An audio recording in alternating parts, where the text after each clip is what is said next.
에베소서 2장 20절에서 22절까지 함께 읽겠습니다. 너희는 사도들과 선지자들의 터 위에 세우심을 입은 자라. 그리스도 예수께서 친히 모퉁이 돌이 되셨느니라. 그의 안에서 건물마다 서로 연결하여 주 안에서 성전이 되어가고 너희도 성령 안에서 하나님이 거하실 처소가 되기 위하여 그리스도 예수 안에서 함께 지어져 가느니라. 아멘. 이런 것이 교회입니다 하는 제목으로 말씀을 드리도록 하겠습니다. 교회는 헬라어로 에클레시아, 부르심을 받은 자들의 모임이라는 뜻입니다. 하나님의 부르심을 받은 자들의 모임, 에클레시아, 교회라는 것입니다. 그런데 우리가 이제 영적으로 태어나지 아니하면, 거듭나지 아니하면, 중생하지 아니하면 이 교회가 무엇인지, 또 이 세상이 어떻게 되는지, 또 우리 각자 자신이 어떤 존재인지 알지를 못합니다. 영적으로 먼저 거듭나는 것이 참 중요합니다. 영적으로 거듭날 때에 교회가 되는 것입니다. 교회. 하나님이 살아계시다. 천국과 지옥이 있다. 예수님이 구원의 주님이다. 이 세 가지가 그냥 믿어집니다. 거듭나기 전에는, 우리 영혼이 다시 태어나기 전에는 전혀 믿어지지가 않습니다. 이게 참 어두움이고, 또 요한복음 3장 18절에서 이미 심판받은 상태이고 지옥 상태라고 말씀해 주고 있습니다. 예수님은 또 죽었다라고 이렇게 표현을 합니다. 그리고 이 교회가 된 거, 영적으로 거듭난 거, 이것만큼 큰 복이 없습니다. 이것만 하면 됩니다. 다른 거는 더 원할 필요 없습니다. 소원할 필요 없습니다. 하나님의 온전한 자녀 되기를 원합니다. 하나님께서 세우신 교회 되기를 원합니다. 이것만 소원이시면 될 것 같아요. 그러면 먹을 것도 입을 것도 마실 것도 잠잘 것도 그냥 다 생깁니다. 마태복음 6장 33절, 너희는 먼저 그의 나라와 그의 의를 구하라. 그리하면 이 모든 것은 너에게 더하시리라. 이 교회만 되면, 교회가 이런 것이다 바르게 깨닫기만 깨달으면 그 이상의 소원은 없다는 것입니다. 교회가 또 그걸 깨달으면 교회가 은혜롭고 사랑이 넘치고 평화할 수 있습니다. 가정도 은혜롭고 평화로울 수 있습니다. 교회, 에클레시아. 하나님 살아계십니까? 깨닫지 못하면, 하나님이 정말 살아계시면 깨닫게 해달라고. 마틴 루터는 우리 인간이 전적으로 타락했다고 합니다.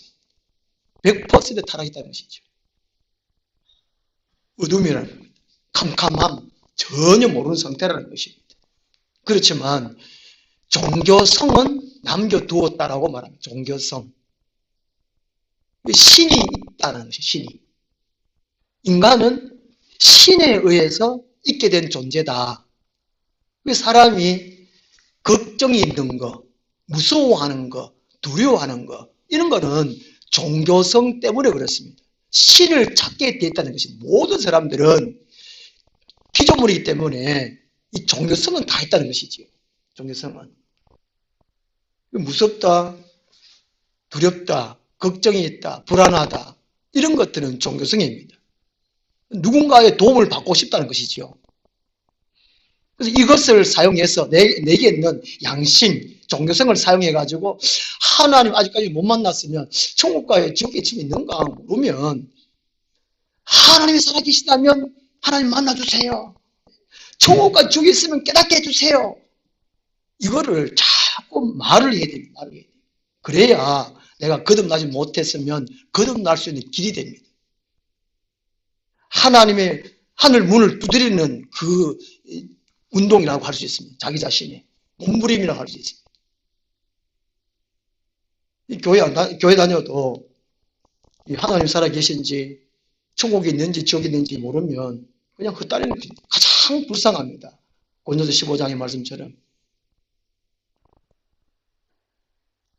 이런 것이 교회입니다. 에베소서가 전체 주제가 교회론입니다. 교회가 무엇인가?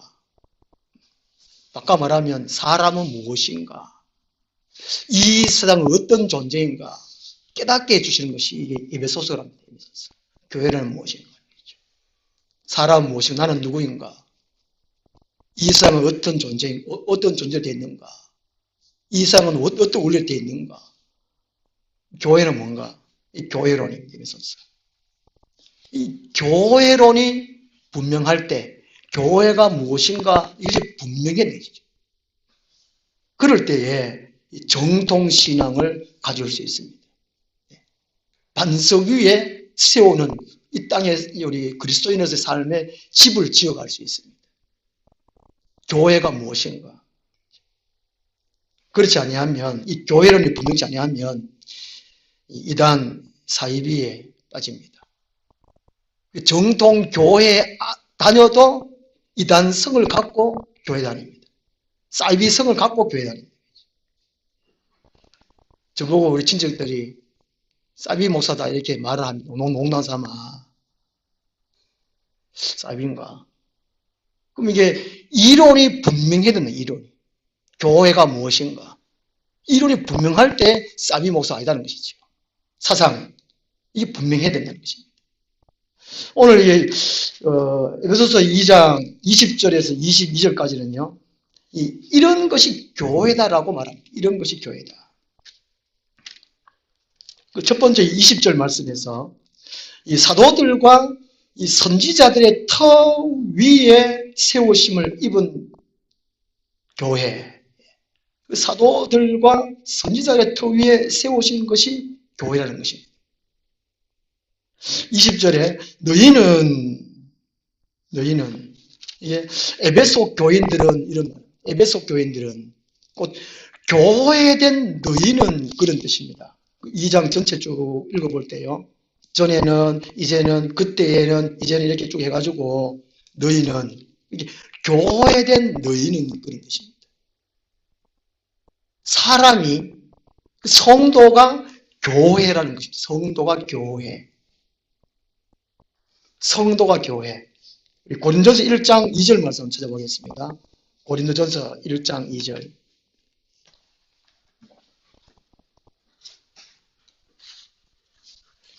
이 성도들이 교회라는 성도들 교회. 이 사람들 중에 성도, 하나님께서 거룩하게 구별한 무리, 이들이 교회라는 겁니다. 고린도전서 1장 2절 말씀, 고린도전서를 시작하면서 이 교회가 무엇이다 이 정의를 해주고 있습니다. 고린도서 1장 2절 말씀 함께 읽겠습니다. 고린도에 있는 하나님의 교회 곧 그리스도 예수 안에서 거룩하여지고 성도라 부르심을 받은 자들과 또 각처에서 우리의 주 곧 그들과 우리 주 대신 예수 그리스도의 이름을 부르는 모든 자들에게 이 두 가지로 나눠볼 수 있습니다. 고린도에 있는 하나님의 교회 곧 하나님 교회가 이런 것이라는 것이죠. 이런 것. 그리스도 예수 안에서 거룩하여지고 성도라 부르심을 받은 자들. 이 성도가 성도. 우리 보고 이제 성도라 그러잖아요. 교회 다니는 사람 보고. 우리 목사보다도 우리 교회 다른 어떤 직분보다도 성도라는 이름이 최고죠. 목사랑 요즘 도마좀 목사 되고 하는데 목사는 천국 못 갑니다. 못 갈 수 있거든요. 목사는 천국 못 갈 수 있지만 성도만이 천국 갈 수 있습니다. 성도가 교회라는 것이죠. 그리고 그 뒤에 또 각처에서 우리 주 곧 그들과 우리 주 대신 예수 그리스도 이름을 부르는 모든 자들. 성도는 예수 그리스도 이름을 부른다는 거예요. 부른다는 거죠. 불러야 된다는 것이죠. 불러. 교회 안에서만 부르는 것이 아니고 집에 있을 때 각처에서 집에 있을 때든지 뭐 직장 갔을 때든지 항상 예수 그리스도를 찾는다는 것입니다. 예수 그리스도 동행하며 사는 사람들이 교회라는 거예요. 교회. 교회당에 오면 예수님 이름 부르고 찾고 이런 사람들은 성도가 아니라는 거예요. 교회가 아니라는 것이죠. 언제 어려든지 예수님 부르고 찾고 동행하는 사람. 밥 먹을 때도 예수님 같이 먹읍시다. 일할 때도 예수님 어떻게 할까요? 지혜를 주세요. 세상 내가 배운 대로 내가 직장 일하면 안 된다는 것입니다. 그 사람은 교회가 아니라는 것이죠. 언제 어딘지 예수님의 이름을 부르는 사람, 그 사람이 성도고 그 사람이 교회라는 것입니다. 에베소 교회에 사도 바울이 너희는 하는 것이 바로 이 교회된 너희는 이 말입니다. 마틴 루터가 최초로 유형교회, 무형교회 이렇게 나누었다고 합니다. 무형교회, 유형교회. 보이는 건물인 유형교회. 보이지 않는 사람이 교회라는 거예요. 사람이. 유형교회와 무형교회. 마틴 루터가 최초로 이렇게 구분했다고 합니다. 그래서 보이는 건물도 교회입니다. 교회. 이 상가 건물이 이 교회라 그러니까 좀 어색합니다. 그렇지만 이게 뭔가 갖추었잖아요. 갖췄기 때문에 이 교회라고 합니다. 교회. 그 교회당 건물을 우리 영천시내는 이렇게 따로 지어놨습니다. 그걸 교회라 그럽니다. 교회라 그러고 그리고 우리 사람 한 분 한 분 다 합쳐서 모인 사람들. 우리는 각자는 지체고 함께 있는 걸 교회라는 거예요. 이걸 이제 무형교회를 한다고 합니다. 이것이 구약 시대에서는 보이는 성막, 보이는 성전이 교회당이었습니다. 성전이 교회당이었어요. 구약에서 이 성전에 하나님의 임재가 있었습니다. 성전이라 할 때에 하나님의 임재를 상징합니다. 하나님이 계신 곳. 그래서 구약성에 보면 특히 이제 시편에 보면은 아버지 집, 하나님의 집, 성전, 하나님이 계시기 때문에 그 성전, 거룩한 집, 아버지 집, 내 아버지 집, 우리 아버지 집이에요. 성전. 보이는 건물이 성막, 성전이 하나님의 집이라는 것이죠. 하나님의 임재에 계시기 때문에. 특히 성전에는 구약의 성전에는 이제 지성소, 성소, 이제 뜰로 이렇게 나누는데 지성소 안에 법궤가 모셔져 있었습니다. 법궤, 언약궤, 법궤. 그래서 하나님이 그 가운데 강림하셔가지고 이스라엘 백성들의 자기 백성들의 죄를 덮어준다는 의미로 이 속죄소가 있습니다. 속죄소. 이제 또 한편 쉬운 자라고 그러죠. 성소에는 제사장들이 이제 들락날락 그러면서 이제 일을 합니다. 떡을 올리고 또 촛불도 켜고 그 일을 하는데 지성소에는 언약궤에 있는 지성소에는 대제사장만 1년에 한 번만 딱 들어갑니다. 온 백성들의 죄를 사하는 대속죄 1년에 한 번 딱 들어가요. 그래서 구약에는 하나님 임재해 계신다 그래서 성전이 신약 시대는 예수 그리스도가 오신 다음에는 이 성전이 우리 성도에게 적용된 것입니다. 우리들이 성전, 하나님이 계시는 몸, 성전이라는 성전. 우리 성전을 고린도서 3장 16절, 6장 22절입니까? 아무렇게나 살면 안 된다는 것이죠. 우리 몸뚱이를. 아무렇게 안 돼요. 우리 몸은 하나님이 계시는, 하나님의 성령이 계시는 성령의 전이에요. 우리가 교회라는 교회, 우리 몸이죠. 그냥 교회가 아니고. 좋은 맘 먹고 좋은 입고 있어서 성전이 아니고. 하나님의 성령을 모실 때 요한복음 7장 38절에는 우리 배에 성령의 생수의 강이 흘러 넘친다고 말씀합니다. 성령 충만 우리 배 안에 밥만 채우는 것이 아니고 안에 성령을 채워야 돼요. 날마다 성령님을 사모하고 성령을 채워야 돼요. 구약에는 보이는 성전만 있었지만은 신약 시대는 우리가 교회당입니다. 성전이고 또 보이는 건물도 교회예요.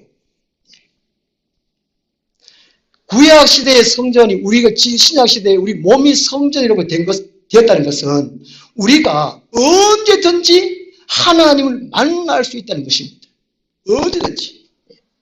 구약 시대는 일반 백성들은 성소 안에 들어가지도 못했습니다.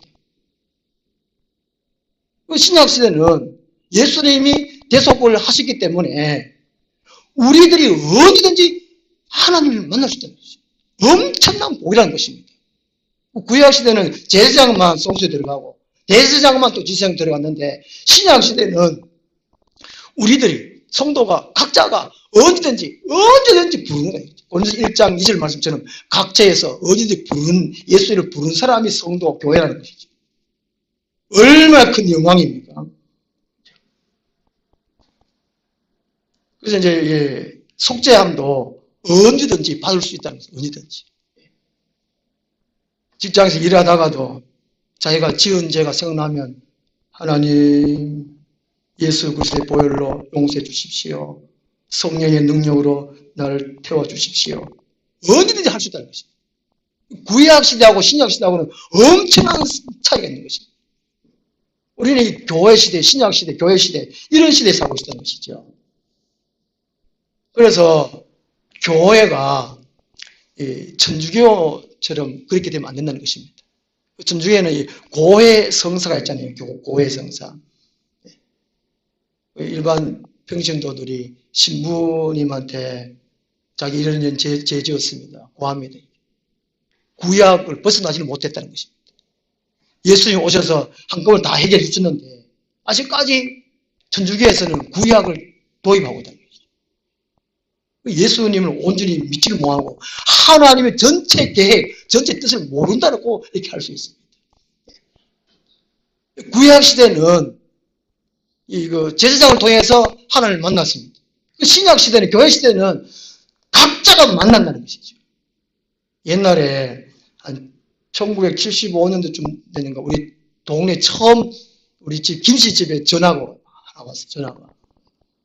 그러면 그 주위로 전화 이제 받으려고 난리였어요. 그 집도 전화 있는 사람, 집에 있는 사람들이 참 힘들었어요. 누구 집에 전화 왔다 하면 부르러 다니고. 그러면 이제, 끊지 마세요. 별로 없게 가고. 근데 요즘은 이제 교회 시대 때는 각자가 다 직통 전화 다 개설되어 있습니다. 지금 전화기 안 갖고 있는 분은 없잖아요. 다 갖고 계시잖아요. 그거와 마찬가지입니다. 전에는 전화기가 집에 있다든가 공중전화 길에 있다든지 그렇지만은 직통전화, 스마트폰을 지금 다 갖고 있듯이 하나님께 바로 전화할 수 있는 다 갖고 있다는 거야. 얼마나 감사해요. 주의하. 길 가다가도 하나 은혜가 감동돼가지고 기도하고 싶으면 그 자리에 꿇어 앉으면 주의야.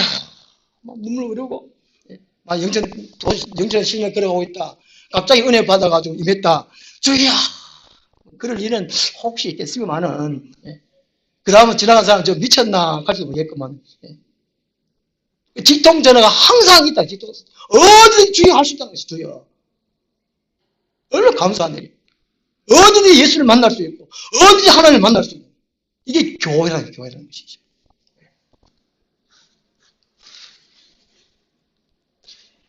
예. 이게 너희는, 교회에 대한 너희는 그 말이고요. 그 다음에 이 사도들과 선지자들의 터 위에 세우신 입은 자. 이게 사도들과 선지자의 터 위에 세울 잊지 못하면 교회가 아니라는 것이지요. 아까 말하면 이 사도들은요 보내심을 받은 자입니다. 아포스톨로스, 보내심을 받은 자. 요한복음 20장 21절에 예수께서 이르시되 너에게 평강이 있을지어다 아버지께서 나를 보내신 것 같이 나도 너희를 보내노라. 예수님도 하나님으로부터 보냄을 받았다는 것입니다. 그래서 예수님도 사도입니다. 사도. 히브리서 3장 1절에 보면 우리가 믿는 도리의 사도이시며 대제사장이신 예수를 깊이 생각하자 이런 말씀이 있거든요. 우리가 믿는 도리의 사도이시며 예수님이 하나님이 보냈다는 것입니다. 영원하신 하나님이 영원 전부터 계획을 가지고 예수님을 이 땅에 보냈다는 겁니다. 아들아 가라. 내 백성을 구원하러 가라. 요한복음 보면 특히 요한복음 보면 아버지와 나는 그와 함께 있었다. 그분이 나를 보냈다. 내가 지금 말하는 것은 그분이 말씀하신 것을 내가 지금 말하는 것이다. 요한복음에 그런 내용들이 참 많거든요. 그 예수님이 사도라는 것입니다. 교회가 세워지는 것은 하나님이 보냈다는 거예요. 하나님이 보냈다는 것이죠. 이걸 인식해야 됩니다. 그냥 세워진 것이 아닙니다.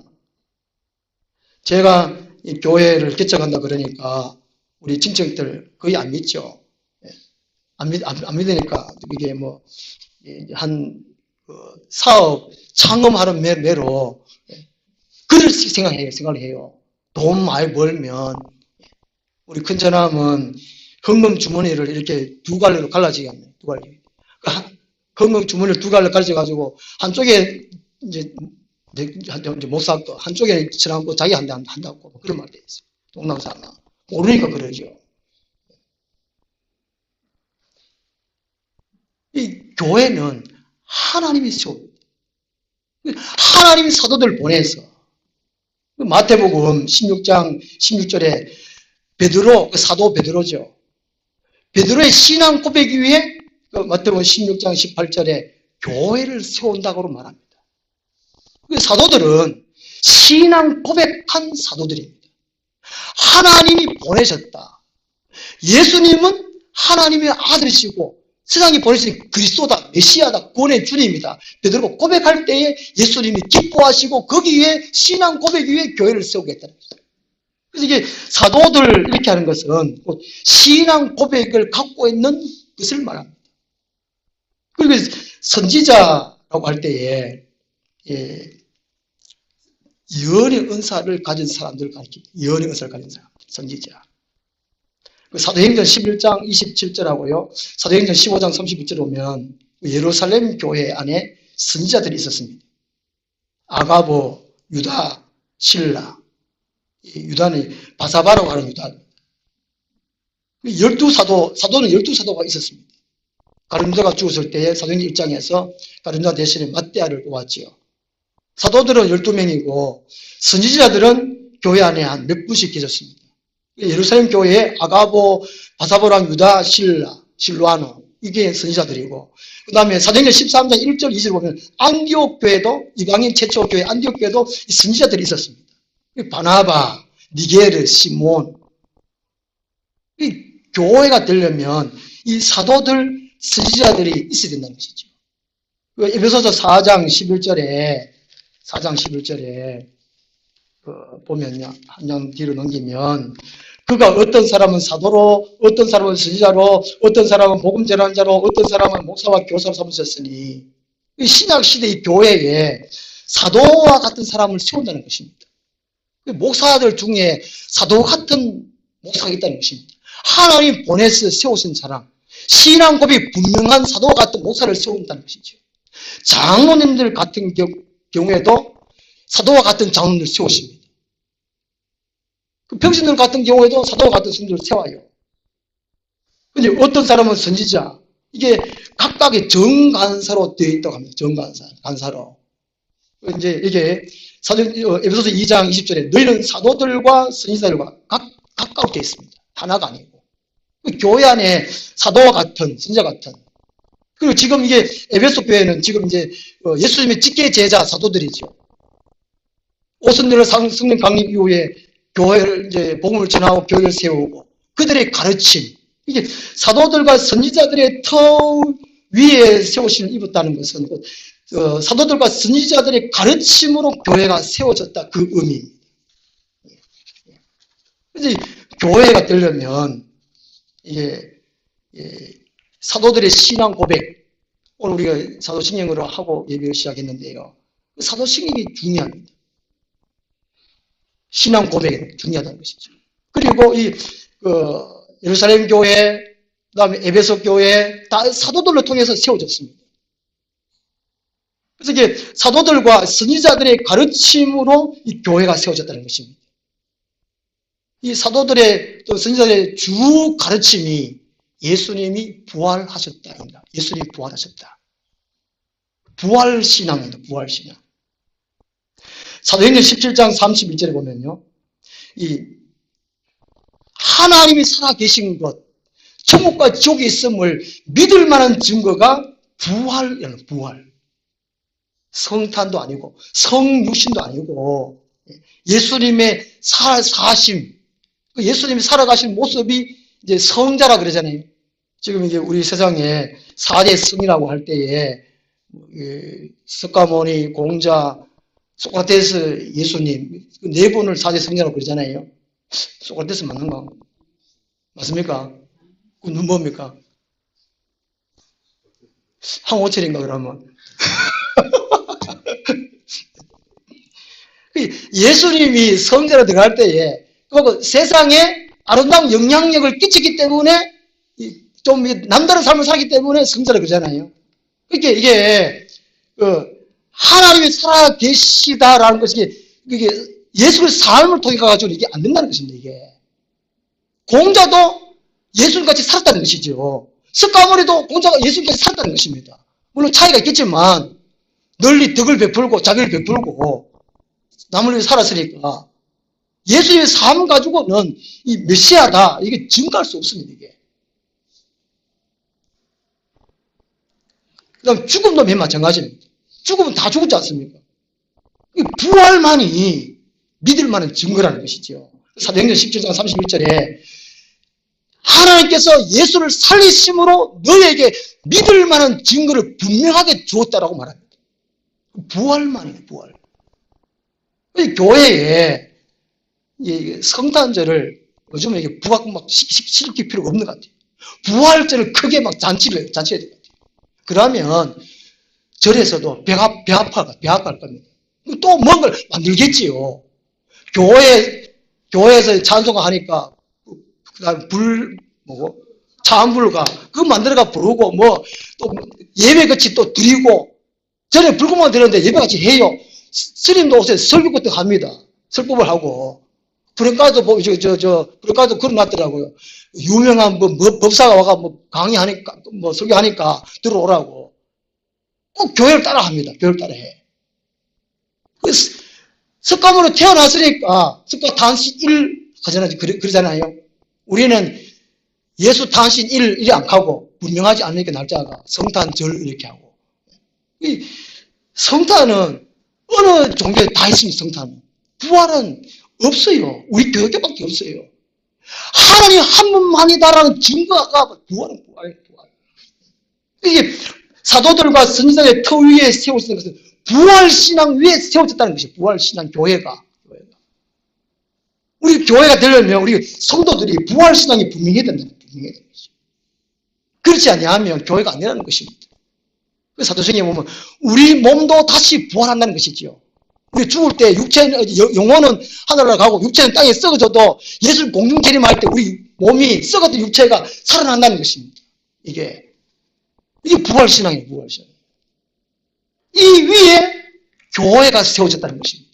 그 사도들과 선지자들의 주 가르침이 예수님이 부활하셨다. 부활신앙이 부활신앙. 이 부활신앙이 있으면 신앙은 뜨겁습니다. 겨룰 수가 없습니다. 변질될 수가 없습니다. 부활신앙이 확실해야 돼요. 이 부활 신앙이 살아있어야 교회일 수 있습니다. 20절 하반절에 보면요. 그리스도 예수께서 친히 모퉁이 돌이 되셨느니라. 이 모퉁이 돌은 두 가지로 갑니다. 이 기초 놓을 때 기초 속으로서의 이제 돌, 그리고 거물의 꼭대기에 얹는 돌이 이게 또 그 모퉁이 돌이라고 합니다. 성경에 그렇게 두 가지라고 합니다. 그래서 그리스도를 바탕으로 완성할 수 있는 교회 구조, 이 기초석이고, 그리스도와 함께 완성된 교회 구조로서의 이 모퉁이 돌, 그리고 예수님 돌, 그 의미라고 합니다. 그래서 우리가 신앙생활 처음 시작할 때에 예수 그리스도, 부활하신 예수 그리스도, 이게 기초가 되었고, 나중에 하늘로 가면 이게 완성한데 돌을 올리는 거, 예수 그리스도, 이 두 개의 의미라고 합니다. 이 두 가지 돌이 있을 때에 교회라는 교회는 거죠. 오늘날 교회가 이제 교인들의 수가 많이 줄어가고 있고, 우리나라도 그렇고, 유럽 교회는 다 그런데, 작년에 기도 공을 보니까 이 독일 교회, 종교 개혁의 발상지인 독일 교회가 점점점 종교 다문화주의로 이걸 인정해 간다고 합니다. 관공서, 학교, 법원, 병원, 기독교 문화로 이렇게 세워졌는데 처음에는 점점 십자가를 치운다고 합니다. 기독교와의 관계성을 배제한다고 합니다. 다른 종교와 연합을 한다는 것이죠. 그것을 먼저 우선시한다고 합니다. 그래서 독일에서는 부활하신 예수 그리스도의 신앙 고백 없이도 한 1년에 성탄절날, 부활절날 이때만 교회 가고 다른 날은 교회 안 가도, 주일날 교회 안 가도 기독교인으로 쳐준다고 합니다. 이게 지금 심각한 현상이 되죠. 우리나라 지금 가나안 교인들, 이런 교회는 늘어가고, 교회가 지금 이제 성도들이 교회 안 나간다고 그러는데, 이게 성도가 아니죠, 이게. 이 부활 신앙이 확실하면 예배하게 돼 있다는 것입니다.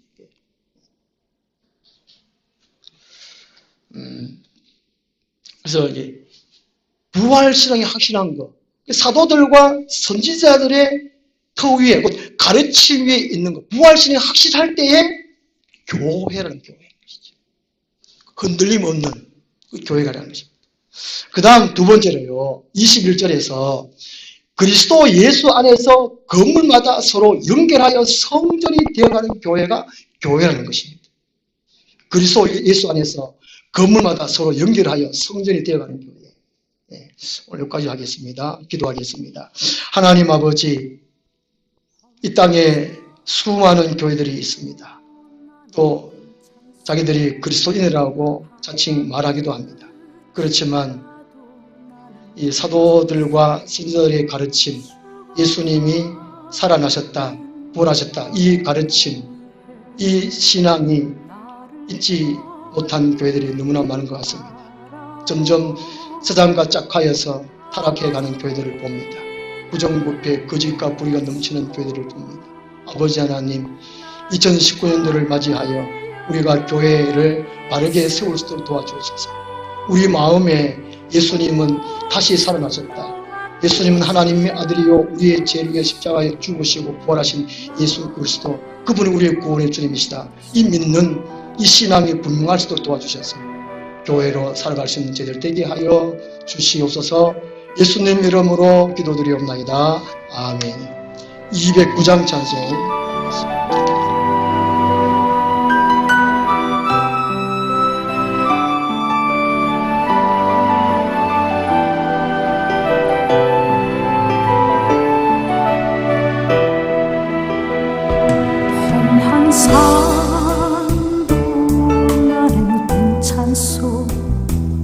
바다 끝이라도 나는 괜찮소.